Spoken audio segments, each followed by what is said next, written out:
Okay, I'm actually very interested in talking about everyone's legacy policies because this person says at Oregon State, if you put that you're a legacy, it will hurt you and they will drop you. And I believe that this is a myth. But before I get into it, let's talk about legacy policies and what that meant for you. It used to be if you were a legacy for a sorority, meaning your mom or your grandma was in that sorority, you had a huge advantage to get into that sorority. Because legacy policies were very much a thing and sororities took them very seriously, and they were different nationally for every sorority, but typically you got an invite to the first round, so you were guaranteed not to be cut from your legacy on the first round. And then if you made it to sisterhood or pref, usually you were guaranteed a bid for that sorority. Some policies were even so serious that if you dropped a PNM that was a legacy, the recruitment team would have to send a letter to that legacy explaining why they dropped their daughter or granddaughter. So that resulted in a lot of these girls never getting dropped, which meant for other sororities, when you saw that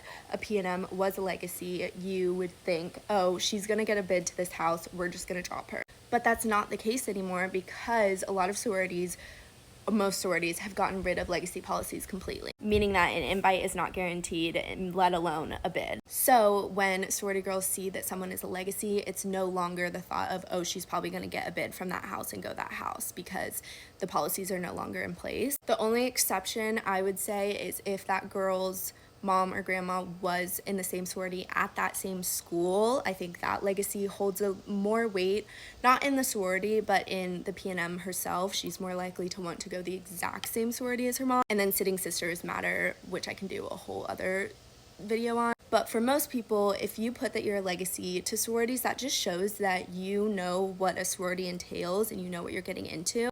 And so I would recommend putting it because those sorority girls think, oh, she knows what a sorority is about and she wants to be in a sorority, and so she will be involved and she will be a lasting member of the sorority. But sorority girls, I would love to know what your house thinks about legacies and if they automatically get dropped.